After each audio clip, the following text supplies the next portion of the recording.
So I'm going to record it too. Oh, it's recording. It's already set up. Excellent. Excellent. So we're already getting, people are coming in. Excellent. Wonderful.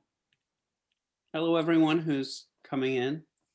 Oh, Bill, one thing, just remind everybody when you're introducing about the Q&A at the bottom. There is a Q&A at the bottom of the screen here.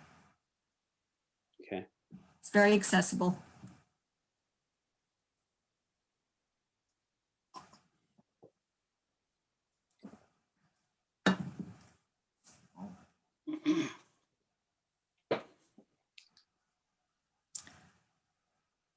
It looks like we stopped. I think you can start. I'm going to mute myself and shut off my video, but I think you can start. What time is it? 7.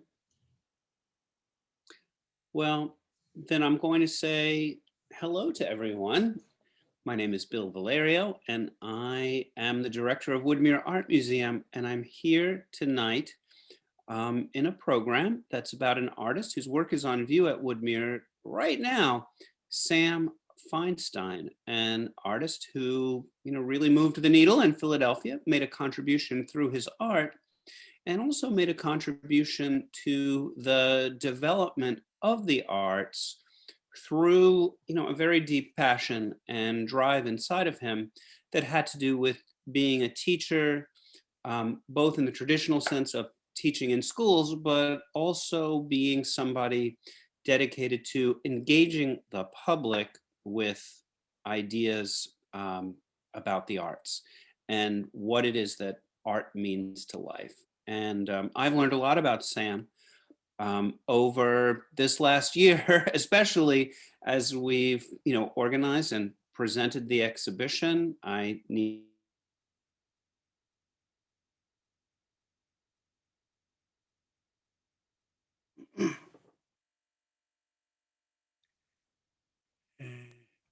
Your picture is frozen. Yeah, Bill, you're frozen. Pat Feinstein, who is the widow of Sam Feinstein, who has really been, the torch carrier of this important legacy. And we couldn't have done any of this without Pat's input and constant, constant love for the art and what it means, and the desire, to share this art. Now, I am not the speaker tonight. The speaker tonight is my good friend, the artist Kassem Amoudi.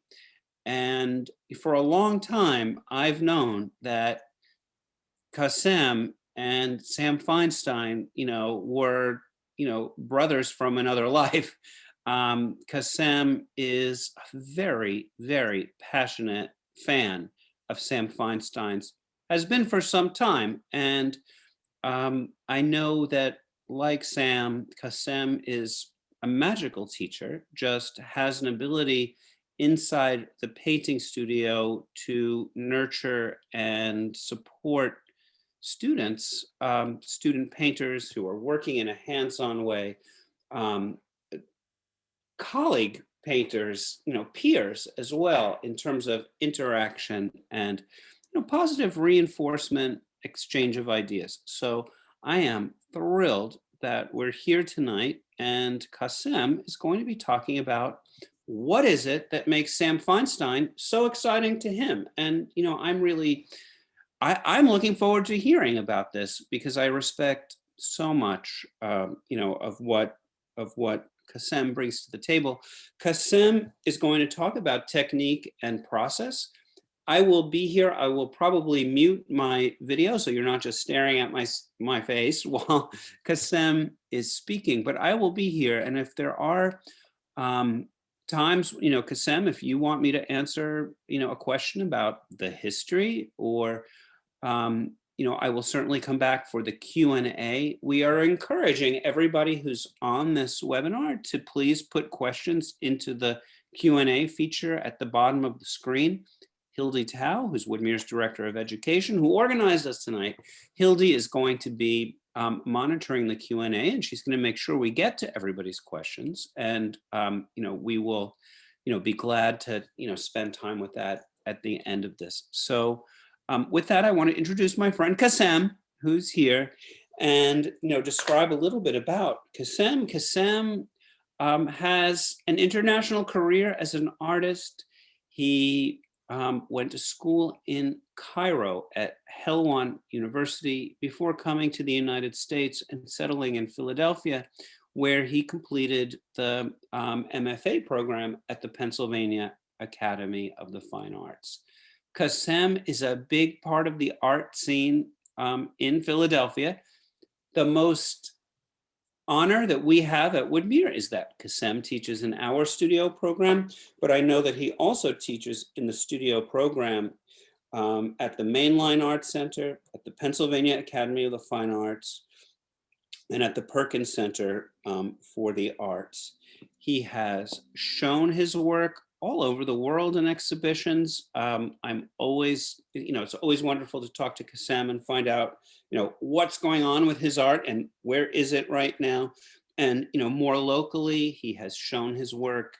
His work has been included in exhibitions at the Pennsylvania Academy of the Fine Arts, at the Biggs Museum of Art, which is a wonderful museum in Delaware. If you haven't been there, it's a great trip to go to the Biggs Museum. It's an amazing collection of American art, and they do terrific contemporary shows. So there's a plug for the Biggs Museum, and I'm really happy to learn that Kassem has shown his work there. And of course, he's shown his work at Woodmere, and we've included his work in several important exhibitions, and they're always a highlight of the show. I want to describe that Kassem has an exhibition coming up that opens on May 4th at a gallery that's near and dear to my heart, and that is Cerulean Gallery, run by the wonderful Mike Cowbuzz and Tina, whose last name I'm forgetting, I'm so sorry. Kassem, do you know Tina Rokas? And Mike and Tina are rock stars. Cerulean Gallery is wonderful, and I'm looking forward to the show there of Kassem's work opening, as I said, on May 4th. So with that, I'm going to stop talking and hand it over to Kassem. Thank you. Thank you, Kassem, for being with us tonight. Thank you very much, Bill, for this great introduction. Really, I do appreciate this, and I appreciate really giving me the chance really to talk about Sam Feinstein, at this webinar. He's a great artist.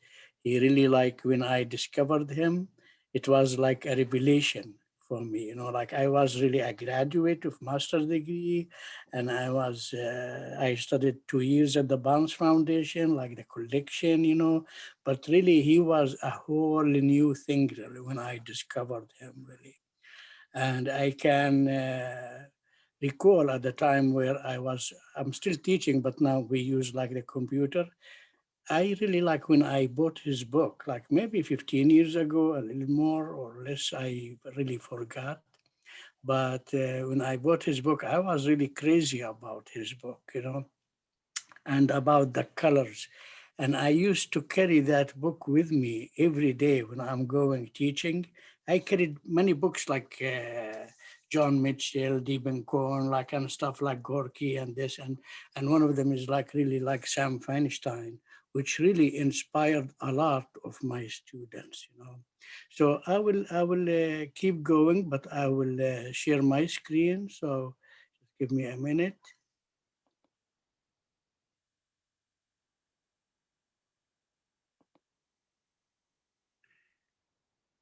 Okay, so this is the book actually, I bought, and his colors, his colors really are magical.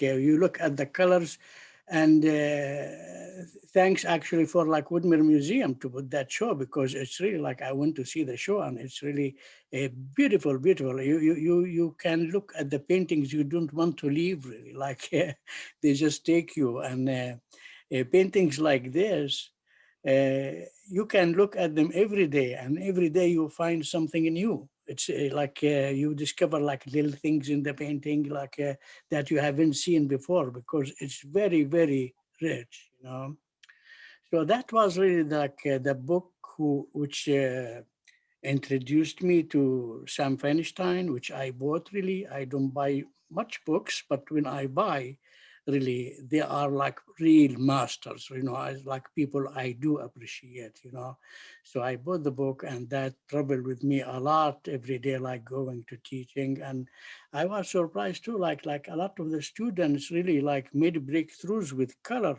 just like by showing them what he did and how he did it, and like, uh,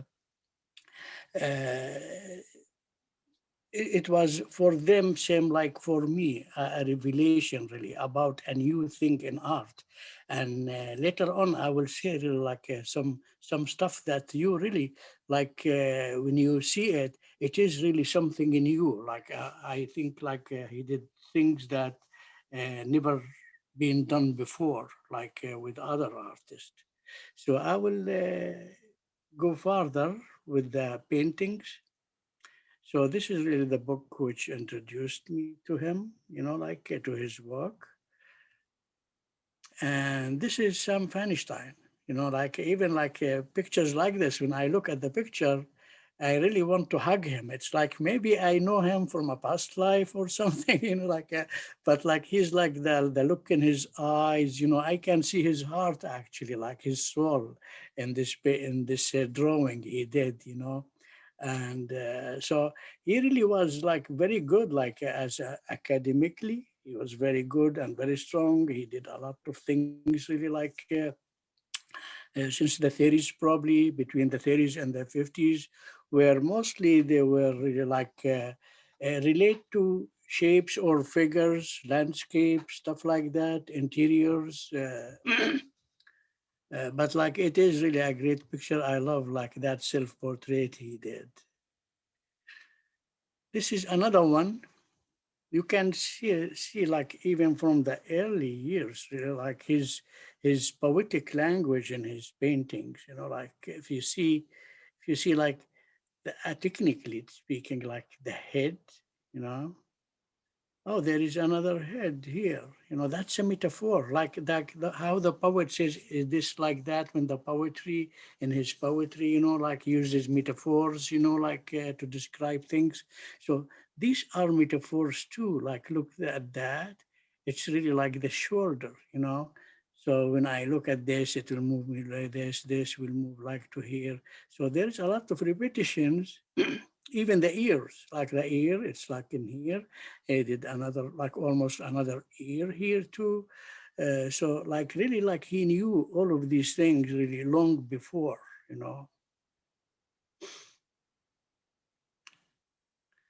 Another of his early paintings, which I really love too, like where he's not just painting that view, it's really he's painting the thickness of the air too, where like as you go farther, like here, the things are dense and strong contrast with dark and light.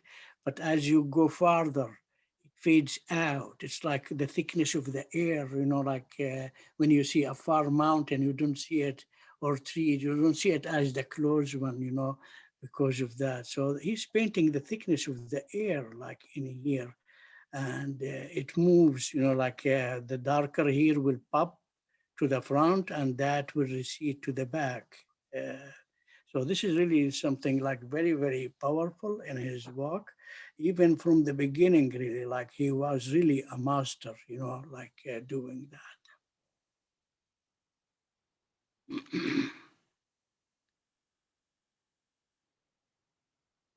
So like with that painting we just saw, like you can see that he started, there is a lot of like thin and thick layers, thin and thick layers. So like, yeah, a lot of artists really do thin and thick, like in the beginning, like they do some thin layers, and these thin layers inspire the artist to do more, like if I look at here, like this, there is something like with orange, with yellow, with blue, with what, these colors inspire me for the next step, what to do next, So it's all, the thing is enhancing the colors, and when they inspire you, you go further with them, like, and you start putting like things on top.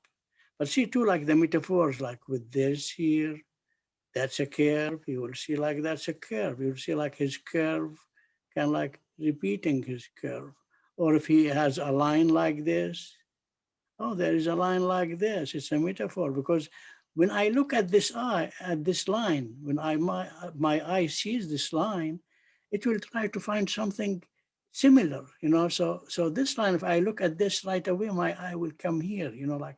So this is really where, like, you create like art movement in the painting, you know, like the painting makes you move within it, you know, like here too, like this, almost the same size, all of these things, you know, like at the same level.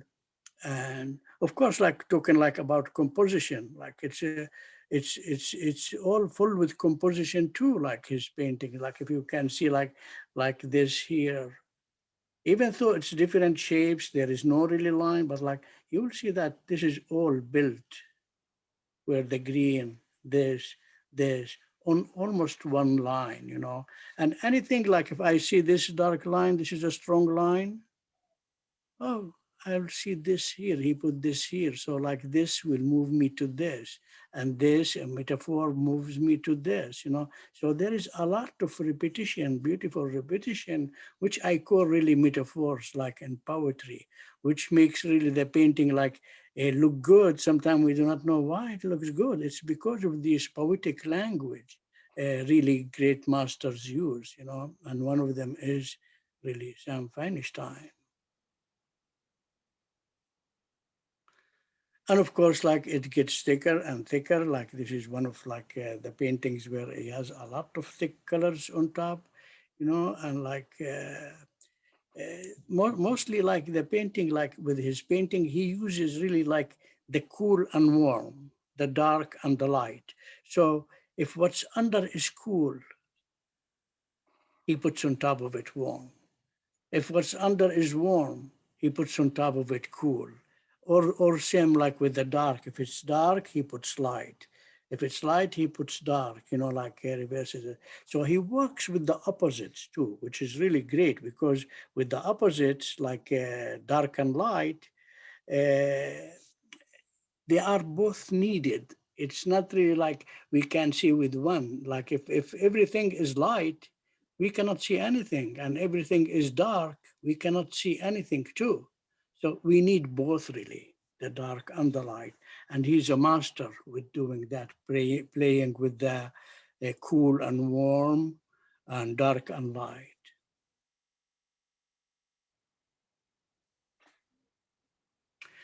Of course, like when he studied with Hans Hofmann, like and he really like went a whole new like discovery for him about really shapes, like where he started to do like gesture painting. Like it's not like Hans Hofmann. He has really his own way that I think nobody ever I saw like worked like him, you know. But with Hans Hofmann, we know like what he did is like, and what he taught actually is the push and pull in the painting, to push things back and to pull, you know. So like this is space, what we call space, because in before that, with the traditional, people used to put like something far away, like and something close. So there was depth in the painting, like the depth of field, you know, like a tree far, or the street goes narrower far, the road. And of course, like with abstractionists like Hans Hofmann and like the others too, like they said, like uh, the canvas is two-dimensional. Why don't we just respect that two-dimensionality, you know, like, and work with it as two-dimensional? So mostly what you see with abstract art is like the farthest thing in the is in the painting is the canvas itself. There is nothing beyond like creating depth or something. And instead of that, they did space. So things are popping from the canvas, popping up from the canvas. So like with this, you can see probably like the farthest thing in the painting, it's the canvas. It's white here. I see this white here. Here it's bigger, smaller, you know, like, but this is like the background, you know, which is which is really like the farthest thing in the canvas. On top of it, there is the blue. On top of it, there is the orange. On top, there is the yellow. There is the green. There is the blue, yellow, green, blue. And I feel I can put my hand between that green and that yellow, or that yellow and that orange, or that orange and that blue. And like, I feel I can put my hand between them because of the space they create. It can be really paper thin space, but it's very interesting, you know. So this substituted for like the depth of field, like in the painting. And it's really more interesting actually for us when the things pop and like pushed and pulled in the canvas, you know. So this is really one of the things Hans Hofmann taught, which is really space, like in other way, when you talk about like push and pull, like you talk about space, really creating space in the painting, which is really very interesting, because we don't just like with composition, we don't just like look at right and left, or top and bottom, but the space too, composing the space. Things pop, and then my eye goes farther, farther, farther, then it comes back and back to the yellow, you know, like, so composing the space is like another thing of Hans Hofmann. So he took that, and actually, because Sam was a great personality too, and I think, like, I never met him in person, but I think he was really a person with really a very big heart, that everybody loved him. That after Hans Hofmann passed away, most the students followed Sam Feinstein. He became their instructor, like he was a student, but then he became the instructor. He took it over. It's like gurus, how the guru like give his thing, you know, to another one of his disciple who is really the best, you know, like it's like a guru, you know, like, so they all followed Sam Feinstein, you know.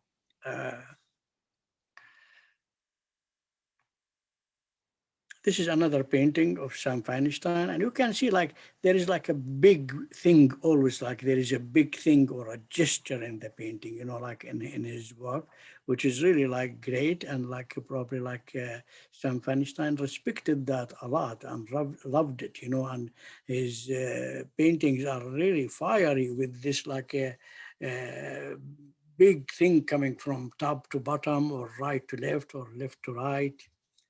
So here too, like you see the space, like with Hans Hofmann, just putting that line here pushes all that back, you know, like that's really beautiful, like spatial relationship. So this push this back, and this pushing that back, this pushing that back, you know, and behind it is this, that, that. So multi-level of space, you know, like.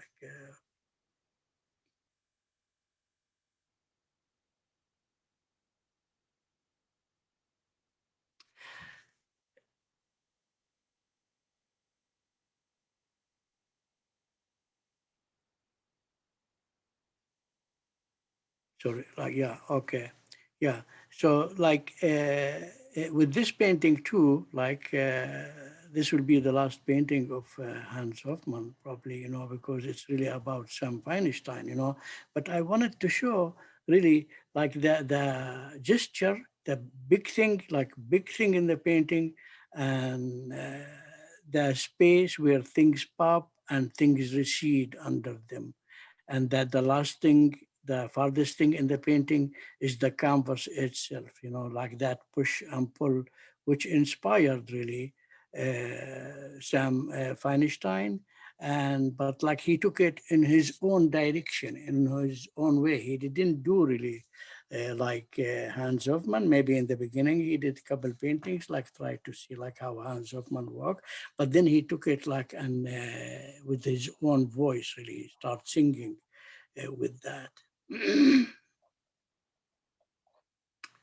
So this is Sam Feinstein, and we can see how like the space too, like he start to do things like on top and pushing what's behind them back, but he did it with really wonderful many colors. Why like while Hans Hofmann did like a list of the colors, and mostly like he did too, like a lot of flat colors, flat colors, where here they become really rich because Sam loves color.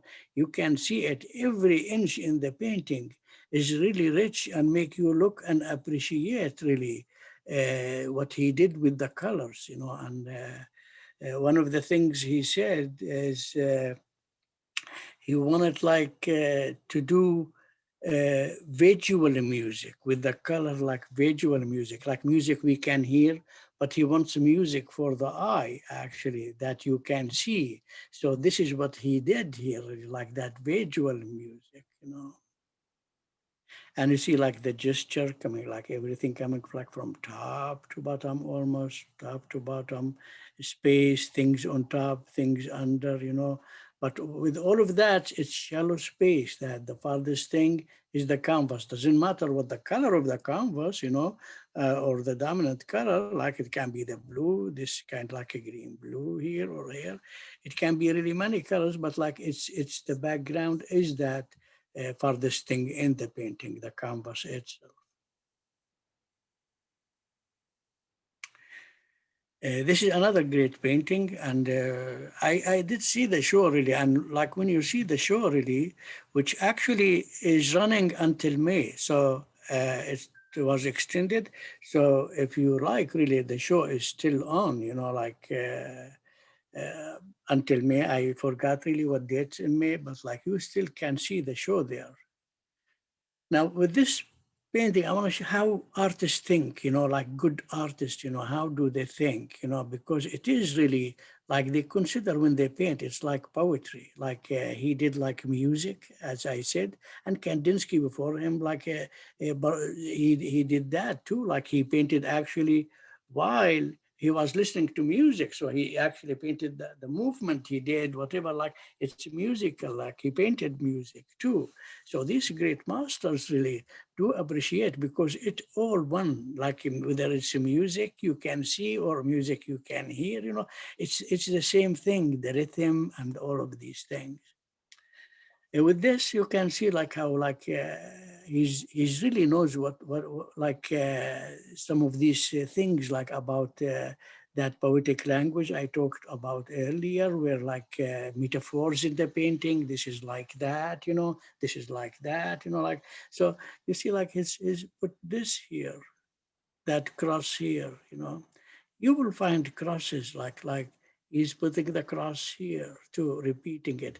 Because when I look at one, my eye will go to the other. So you will see like even like that shape which create like that edge here, that edge here. You will see it here. You will see it here, kind of like, yeah. And of course like the gesture where it's coming like all the way down.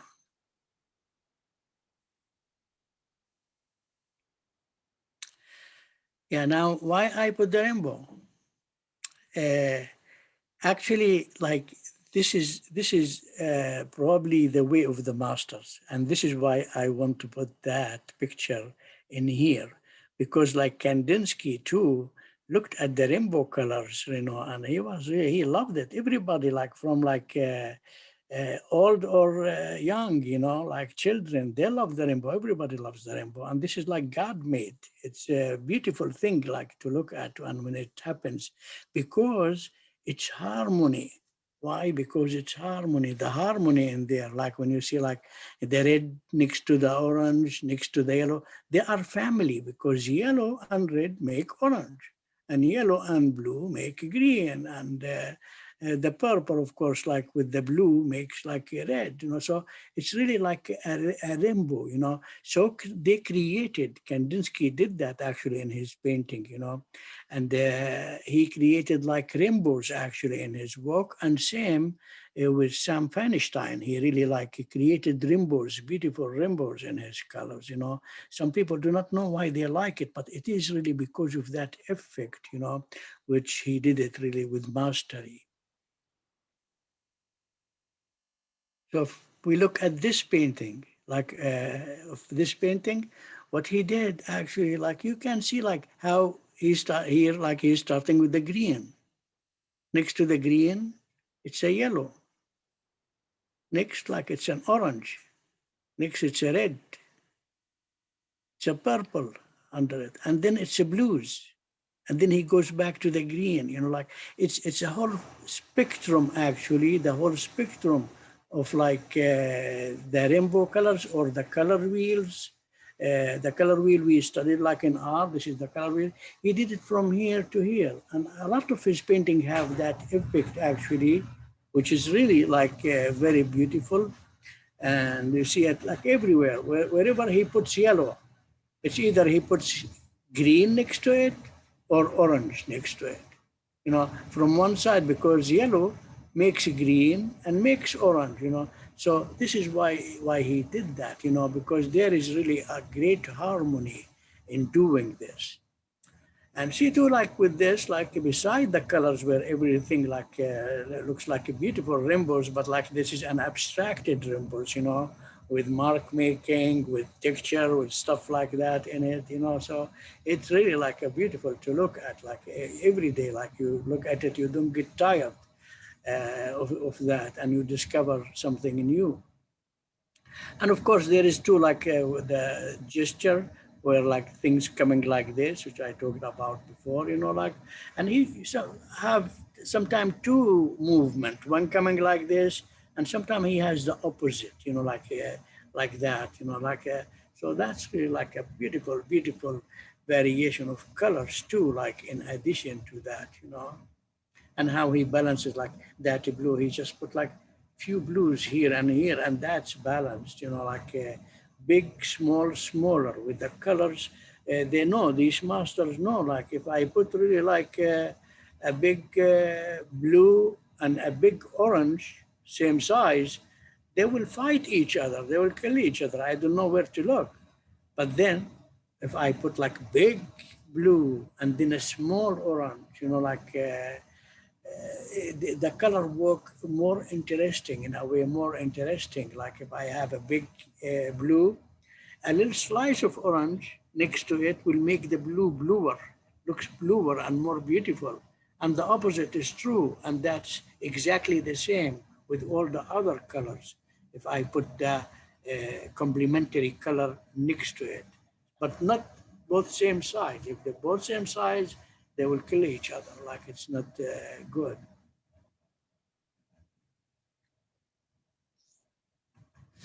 And one of the paintings too, like beautiful paintings, which has really like a lot of beautiful heavy texture. You can see really like, this is why I tell you, I can look at this every day. Like that's really beautiful. You want to touch it, you want to scratch it, like, because how beautiful it is. And the same thing, like I say, like, see like his way of doing the color, that's a mastery, like where like the yellow and green next to it, orange and red.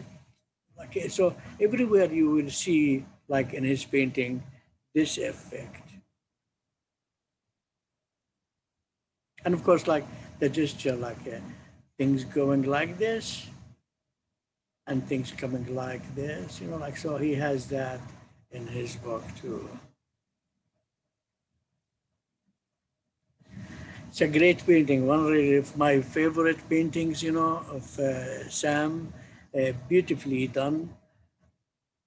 We enlarge it to see some of that, like, again, two movements, like you have this movement here and that movement here, like, so like two, like the right and the left, the east and the west, they're meeting, in here. And the variation of the colors and the texture is really like magnificent when you see really like the painting. This slide really, I couldn't find a better slide really. The painting is even stronger. The blue is bluer, but this is the only slide I found. I tried to search really for it, but it was hard really to do that.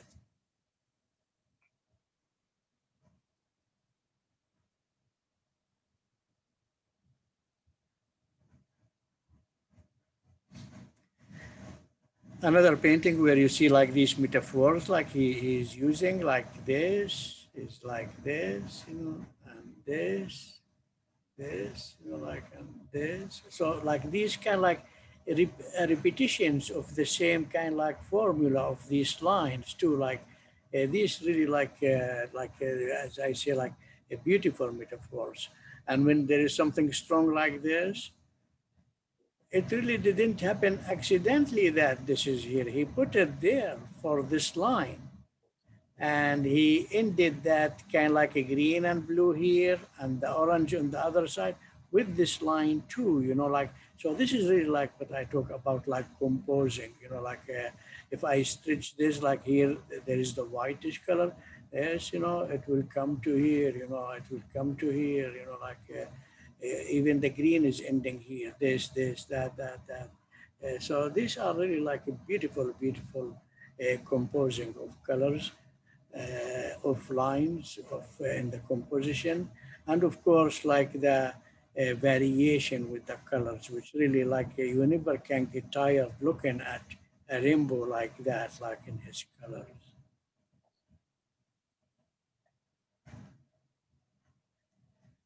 Another great painting. And really like when you look at his paintings, you feel like I don't know how to describe the word, but it's very generous with color, like a lot of colors. People love generosity. Like when somebody is generous, you just love them, like because they are generous.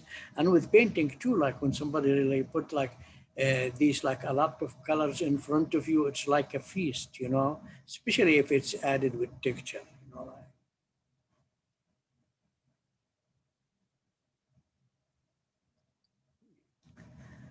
Another great painting, and you can see like the same effect, like he does this again and again, like yellow, orange, red, yellow and green, like and you see like the purple and the red and the blue too, like they have their own territory. And by the way, these like what he uses is like color pools, what we call like color pools or color territories. Like this area is dominated by the blue.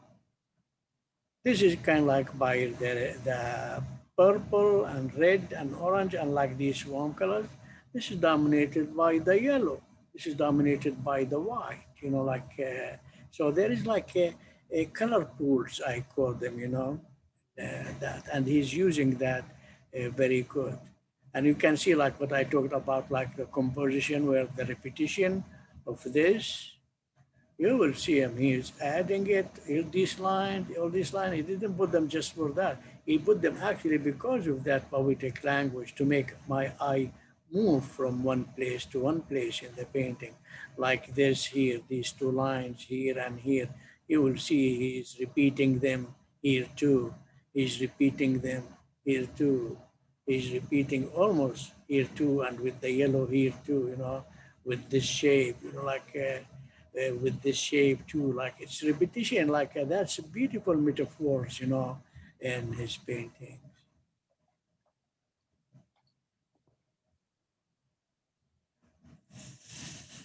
Another like, and he does too, like in addition to like that big movement, the gesture coming all the way from top to bottom or right to left, like he does too, like the big, small, smaller, big, small, smaller with his shapes, which makes it really very interesting, like big blue and smaller, big of this shape and smaller.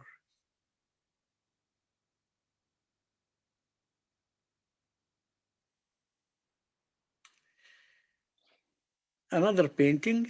This like a painting has really a question, like a question, but like, is it finished or not finished? Like, because sometimes actually with Feinstein, he painted on the painting maybe 5 years or 10 years. Like sometime he started in the 80s, he finishes it in the 90s, like he did that, So what I call this is really a good stop. We do not have to finish a painting. If it looks good, oh, that's good. I should stop. Even if I intended to do something more like before, if I reach a good stop, and I recall like what Gorky said, like when they asked him when a painting is finished, he said it's never finished. If it's finished, this means it's dead. I just decide to stop working on it for a while. And of course, that while can take forever. It can take for a month. It can like whatever. Or when there is a good stop, these masters learn the lesson, to stop working on it. Because like when they aren't before, they kept working. Like me too. Like I used to keep working, trying to perfect it. Then I kill the painting. So I thank God I don't do that anymore. I do like stops. I look at it. If it's good, I'll stop. Even if there is more I can do, I wait and wait like a week, two, like whatever, a month. Then I look at it again. If it needs something, I will do it. So sometimes I work on things like I consider like a good stuff like 2 years ago, 3 years ago. And when I look at them, I do more. And they always become better, like when you extend the time of painting. It's like slow cooking, like give you a gourmet taste, than fast food. So with this, actually, because he did this yellow, that bright color here, and he added that yellow here, like a little bit here, a little bit here, a little bit here. It really made the whole painting here, like that's a dark, kind of like in comparison to his other works, dark. But why did he put this? Uh, if this yellow is not here, if the yellows are not here, I would say it needs more lights, the painting. But these yellows make like when there is like a dark room, but there is a candle or dark something, and there is a candle, like lighting it, it lights the whole thing is still beautiful, even you do not see it much, like in daylight.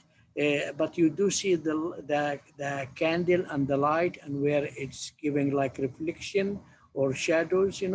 So I think this is like a great painting, pushing like the atmosphere back, like when you look at a landscape kind of in the dark or like dusk or dawn, and there is a light source here.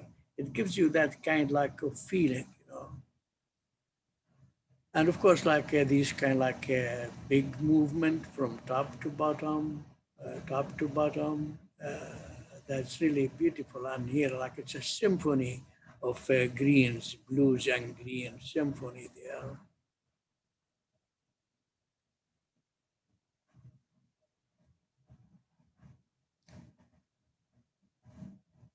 So this is another painting, like most of these actually, not all of them actually, but most of the work I show is really at the museum, at Woodmere Museum. So if you go, you will see them really firsthand, and it's more powerful and more beautiful to see that, to see like the relationship between like how the yellow becomes green, how the green becomes blue, or how the orange becomes red and how the red becomes violet, and then like back to the blue, like that.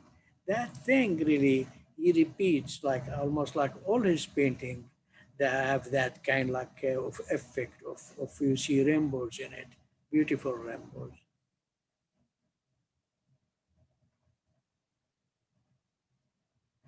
Another great painting. And gesture, you see like it's all coming like this. But there is one, two, like where it starts with this here. It's even though it's empty here, probably he painted that, but yeah, it comes like to here. And there is always like that thing, like where like if I put orange, like he does it like big, smaller, smaller, smaller. Even like these little tiny ones here are important in his paintings. Now, this is not Sam Feinstein, of course. This is Antoni Tapis. And why I'm showing this? Because really, like with Sam Feinstein, he did really a texture. And texture is really hard to do with colors, because most of the people who work texture, they go monochromatic. Because the minute you put a color, the eye will go to the color and ignores this. This becomes secondary. So they wanted to be really not the secondary, the main thing, you know, so they didn't put colors. Most of the people look at Jaya Guggenheim, this, that, you know, like they all mostly really did monochromatic painting when they did picture.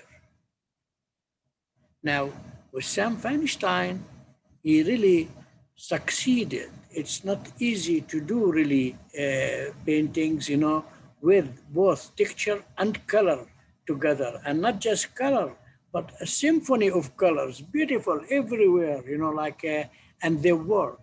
Why they work? Because like with Sam Feinstein, it's different. The texture is not made like of like these, like sometimes people put sand, put stones, put whatever, and then they paint on top of it, you know? So the paint is like artificial, kind of, you know, it's like a makeup you make to that texture. And when it's monochromatic, it looks nice, very good, you know, and you love the texture, you know, that I love it, you know, I love the texture both when it's monochromatic or when it has colors, you know. But it is the difference is like if you,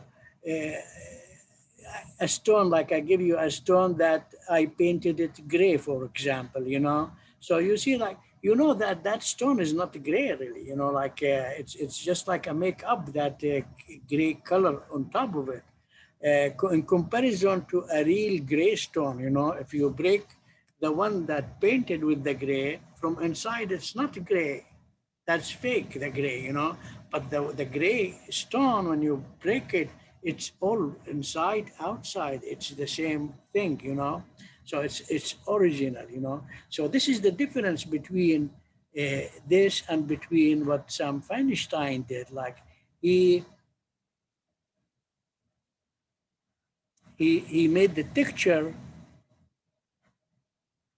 with the colors themselves. He didn't use material, other materials like sand or whatever, or like all of this. Like you can see how beautiful like the texture he has, you know. And this is really like what that's really a great thing to do. Like I don't see, I probably I never seen somebody like him actually who did both texture and color successfully. Combining these two is like, for me, it's like a first to be that successful with it. Maybe some people try to do that, but like with Sam, it's really like he is a first to make that work, texture and color together. And how he did it? Because it's really not artificial. He didn't do it like just painting the surface of the texture. The texture itself is color too. So this is made out of this, you know, like it's like the gray stone, all gray from inside and out. It's the same material. So with him, he really did that because what he did is like, he was a great teacher, of course, like we know that. And he has a lot of artists like following him and studied with him. And when they finished like the class in his studio, that's when he was in his studio. Usually what happens is like everybody dump their palette and paintings, you know, like paper palettes, of course, like or painting, you know, like in the trash, you know. With Sam Feinstein, he didn't throw it in the trash. He really collected that, what leftover paint from many students, a lot of students, you know. So he has a wealth actually of like this paint, you know. So he really did the texture with the paint itself. So this is made out of the paint. This is why it's working. It's not like just I have a texture under it and I painted it, you know. So that's really the difference. And I think he is a first, like probably in the world, to make it successful and work that beautiful, you know, like in his work. So yeah, like, and you see his formula is still the same. As you like the red, you know, then becomes orange, then becomes yellow, and there is a green. You know, like he's using that. But when does he use like as I said, like he uses this like the rainbow color, the next to each other in the color wheel. He uses too the complementary color where I said like before, like you have if you have a big orange, then a small slice of blue will make it really more interesting orange, you know. So some little blues in it will make that orange really look magnificent, you know, than if it doesn't have it. So here the cool is supporting the warm, you know, make it even warmer because this is cool color, you know. And as I said, like the artists who did this successfully really did it big and small. One of them have to dominate the painting, and the other one is smaller, you know, like a big and a small. Of course, like the master did that, like big, small, smaller in their work, you know. And of course, like the same thing, like with the metaphors, like if I see like this line, I'll see this line, my eye will start to find all these lines. Even this looks like a line too, line in the painting, you know, like, or this will lead me to this. That's really all composing, beautiful. This at the same level of this. This is going down. It's going down to here too. It takes my eye to here, you know, like, and this make the movement more to here. And like, that's really a beautiful, wonderful, really like application with the mastery of handling the colors and mastery of handling the texture and of the subject matter, because there is really no subject matter. Subject matter is like shapeless shapes, you know, like there is no really shapes like the ones we know, but these create shapes, but they are shapeless and more beautiful because they are spontaneous, just mark making. And of course, in order to do that, he did use different things. He didn't use just a brush, you know.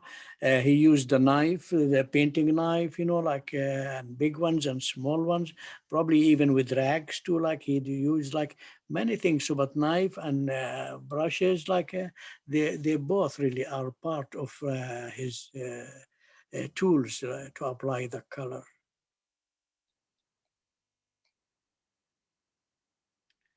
Another one of his like really beautiful textured painting, and you can see too like that's a big kind like warm, and of course like the green is cool in comparison to the red.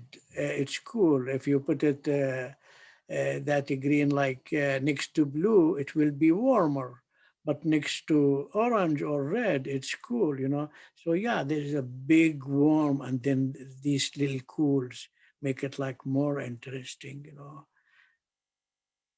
And here, like we see like a less of like the shapes actually like becomes less of the shapes and more of the color fields in this painting, more of the color field, which all these like sprang from abstract expressionism, really color field and this stuff. And that's really like interesting because like when I look at things like this, like it's like art for art, you know, art for art, you know. It's not like to illustrate something or a story, or I just look at it for its own sake. Same like when I listen to the bird singing, I don't need to understand what the bird is saying, really. It's just beautiful. I love it for what it is. And this is the last slide I have, you know, like here, and for the time, and it's really, this is like at the end, like close to the end, like in the late 90s. He did really many smaller paintings, you know, because mostly his paintings are large, huge, you know, but he did like a smaller painting, like this is maybe 26, 27 by 22, 23, like I forgot exactly the size, but it's less than 30 inches like here. But it's beautiful. When you look at it, you think it's really a whole wall done of that, you know. It's big, it's bigger than its size because of that beauty. And here, like the slide before, it was red and orange, warm dominating the background, and the cool is a little bit on top. Here is the opposites. The cool dominated the painting, and these oranges and reds like small pieces, small slices in it. So this is really a great painting and great application too, because it's not just one blue, like the background is full with blues, blue greens and blues and light and dark and blue purple and purple. It's really a symphony of color, you know. So this is really the last slide, and thank you very much. You know, I do appreciate that. Bill?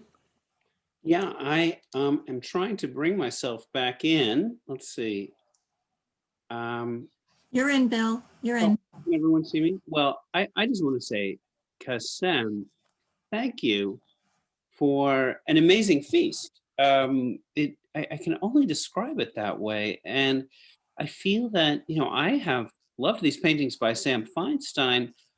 Your journey through them with us was also very generous. And I feel that it was, you know, this was your generosity interfacing with, you know, and these are your words, you know, your sense of the generosity of the paintings. And there was so much what you said to me, that what you said tonight, that seemed, you know, truly revelatory. Your inclusion of the rainbow and how the rainbow operates in these paintings is, you know, really a powerful observation that, you know, I think opens up the conversation for so many people. I know that in a museum, you know, abstraction, you know, can be something that's hard for people to read. And I think you know, what you did tonight so beautifully is provide tools like the rainbow, or what I also think you did so beautifully, Kassem, is describe how Sam Feinstein structures his painting, that they're gestural, they're expressionistic, but they're highly structured. And you showed how through repetitions of shapes, there's a structure to the painting that gives it, you know, dimension and an orderliness in the, you know, in the grandeur and in the spontaneity of the gestures. So, you know, I don't want to repeat what you've said, but I want to thank you for it. Also for bringing up Kandinsky, which is, you know, I think a key ingredient. I hadn't thought about Kandinsky before and music, but, you know, your presentation of that makes it seem obvious. And I'm so glad that you've done this and you've given all of us this incredible gift. So with that, I want to I want to ask Hildy to if there are questions for you, you know, from the audience, or Hildy. Well, we had a question, but I think Kassem answered it, but you may want to add something, Kassem. Somebody asked, how did he get the very thick, bumpy textures in his art? Yeah. And we're talking about that, but go ahead, you know, maybe. Yeah, it's actually like what he did, like he collected the colors like from his students. Instead of dumping them in the trash as usual, what happens in the studios, he collected these colors and he really used them, you know, so that's good. Even I saw really actually some like little dried paint, actually, some clumps like of the colors, dry paint.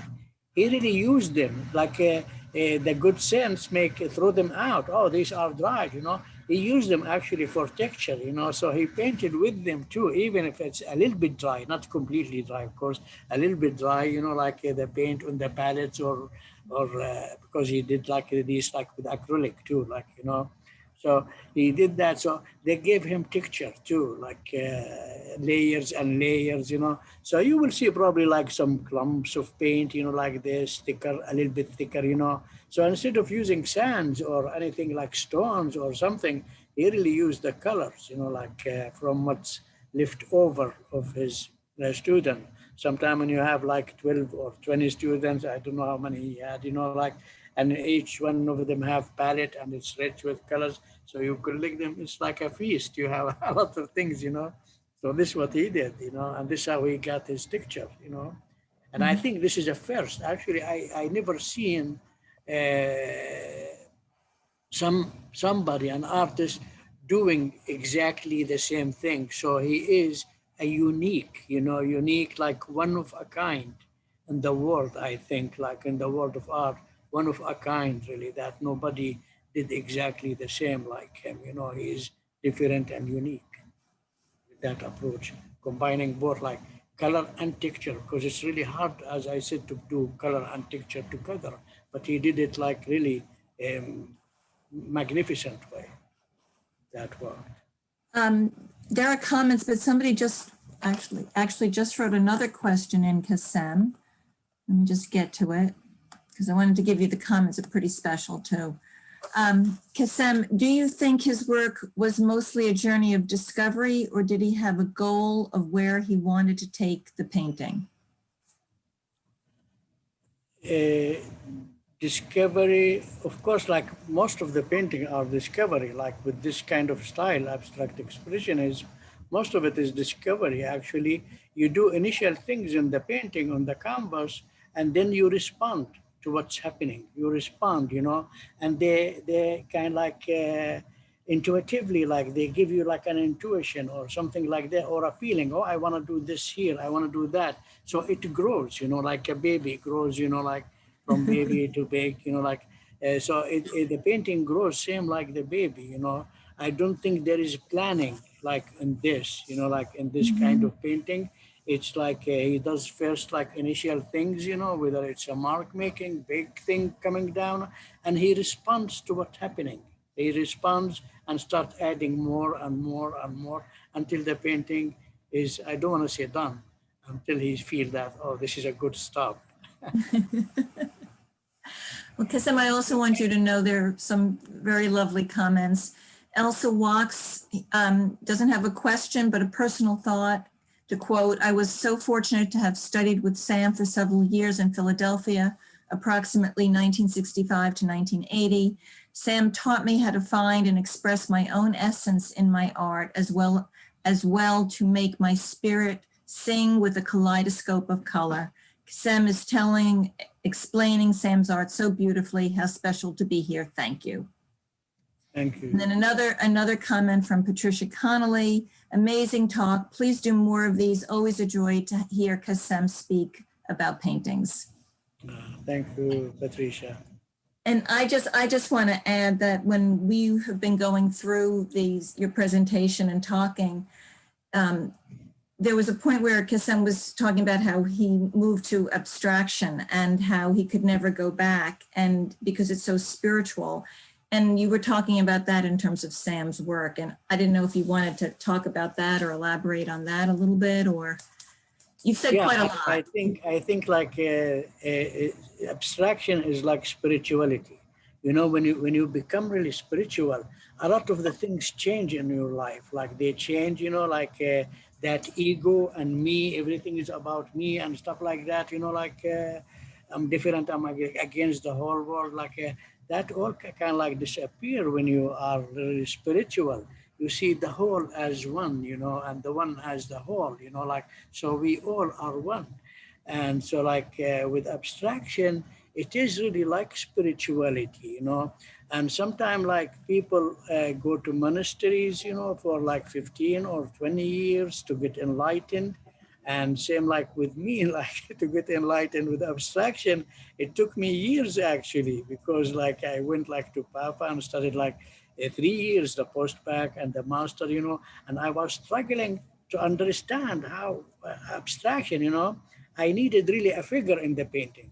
I have a figure, then I have a map. I know what to do inside the figure, outside the figure, you have a map, it's easier, but with abstraction, I used to put the canvas. I don't know what to do, I'm not interested in other things. I love the figure, So when I took out the figure of my painting, I couldn't really do that. It was hard, and I struggled really until really I found really a way to do it.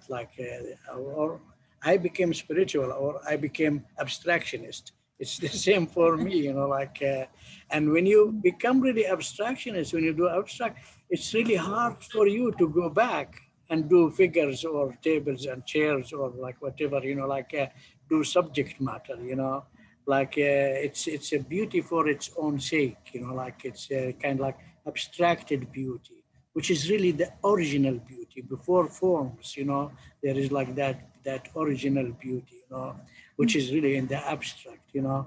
You cannot pinpoint like, oh, I know this is like shape or form of this or that. Like, no, it is for its own sake. You appreciate it. Like same like the painting we have here. Like I look at it, it's beautiful. Just everything I don't understand. I don't have to understand.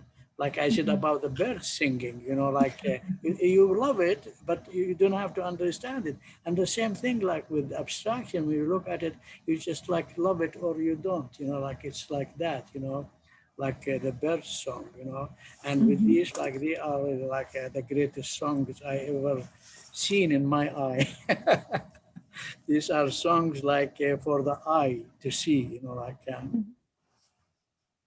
Two more questions, and then we'll call it a night. One is, were there any other artists in addition to Hans Hofmann who had a strong influence on Feinstein's work?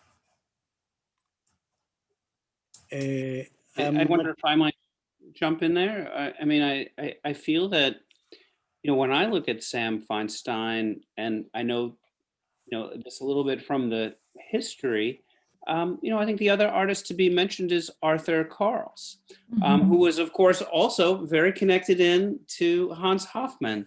But, you know, Karls brought a sense of, you know, Fauvist color from Paris to American art, to Philadelphia, but more broadly to American art in the first decades of the 20th century. And, you know, I think his, you know, idea of a coloristic kind of modernism is something that's incredibly important to Sam's work. And I think that, you know, both Barbara Willan and Pat Feinstein would agree with that. I think that Karls is the artist that jumps to my mind as the other pillar here. And Sam and Hildy, I mean, do you have other, Exactly, actually, like Carl, you had a show for him like 2-3 years ago, like for him and his like expanding circle, which I was really fortunate and lucky to be one of these artists showing in that show, actually, you know, with Arthur B. Karls, you know. That's a great thing, really, like was. Yeah, he is like, and John Piper, you know, like, yeah, but Karls, like I say, like he's one of the really like great colorists of Philadelphia too. Same like, not same, they're different. I don't want to say same, you know, but they're different. Like each one has different things, you know. Yeah, I'm glad you brought up Arthur Karls, Bill. I think he's very important in Philadelphia, and I'm sure, you know, Sam was influenced without a doubt. One last question: how did Sam start a canvas? How did he start the canvas? Yeah, usually like with you cannot say like 100%. You know, like if I show you my canvases, there is no way you can figure out how I did them. You know, unless if I tell you. You know, so like yeah, like with this, like they most like artists who do this kind of style. You know, they do a major thing, like big thing, like in the painting. You know, big thing. You know, like even with a rag. Sometimes I did a rag. You know, like a rag debating colors. You know, and did something like a big gesture or something, you know, like a black and white, of course, like in the beginning, you know, like, and then I start putting color on top. I think he did that too, like not necessarily with black and white, but like with cool and warm or dark and light, you know, like doing a big thing in the painting and then responding to it. That's really, I think, what he did. And that's really a way that is really very good. You know, like sometimes, like if somebody doesn't know, like, what should I do? Like if you have a blank canvas, you know, what should I do? You know, like I say, like, just put a line anywhere, like line like this, like that, you know, in the painting, in the canvas, and just make everything respond to this line. You know, everything respond like to this line. You know, like. And same like de Kooning, what he did is like he needed something to start the painting. You know, like he needed something to start. Even when he did abstractions, you know, like he like drew like sometime woman lips, big woman lips, like on the canvas, And then he made everything relate to these lips. Like when he did other lines or colors, he's relating to the lips. But then he removed the lips. And then ended up with a beautiful abstraction. There are no lips, but that's inspiration. That's the beginning, It doesn't matter, like for each artist, it's probably a different thing, like what can inspire me or do it, like for him is like that, for de Kooning, I do really black and white. I do black mark making, black, loosely applied, thin and thick, application. So I have both the white and the black. When you have both the black and white, it's like the high and low in music, like like high and low. You have it in the canvas. It's really a good structure, a good base. Like when you build a house, you don't go just like put a wall on a wall. You make a base first, and then you start putting the walls and the ceiling and all that decoration. They come later. So yeah, doing like something like a contrast, something contrast with the white of the canvas, like a black or blue or whatever, and then like responding to it and building on top of it. This is, I think, how he did that, and each one, of course, like has different thing, but it's almost like the same with variation, the same idea. Even Matisse, actually, I really didn't know that about Matisse until I saw like at Woodmere Museum, the Matisse Diebenkorn, not Woodmere Museum, I'm thinking, Baltimore Museum, like where he did like a Matisse Diebenkorn show, like the influence of Matisse on Diebenkorn, and they put like their painting. I really was crazy about that show. I went like maybe 2-3 times. They pulled me, like my family, like let's go, But yeah, some of his paintings actually, like of Matisse's paintings too, like under these beautiful colors, like he left something not painted. So you see under it, it's a black and white. He did black, black and white, under the whole paint. And then he went with the colors on top, So even Matisse did that. A lot of artists do that with the dark and light first, and then like start doing like colors on top. That's about it in terms of questions. I think you answered, somebody did ask about was it planned or improvisational, and I think you answered that, so. I want to say thank you again, Kassem. Your ability to take your artist's sensibility and share it with us as you read these amazing paintings has been a treat for everyone. And I'm glad that we recorded this, and we'll, keep it as part of the record of the show, because I feel that you've, made a big contribution to, our ability to get under the skin of this artist whose skin is worth getting under. So, I mean, it's been very nice. It's been wonderful tonight, Kassem. Thank you so very much. Thank you very much. And thank you, Hildy, for organizing the event. And Sorry, one comment, and it is from Patricia Feinstein. She said, so very much for your deeply sensitive and wise talk about Sam's art. So thank you, Pat. Thank you, Pat. Thank you very much. I appreciate it, Pat, and Hildy too. All of you, beautiful, beautiful guys, beautiful people. Kassem, thank you so much. Thank you. Everyone have a wonderful evening. I feel like we're getting so used to Zoom. It just feels natural. Yeah. When we do it this way. The new norm. It's just what we're doing. Good night, everybody. Thank you again. Right, thank you, Hildy. Thank you, Kassem. Bye-bye.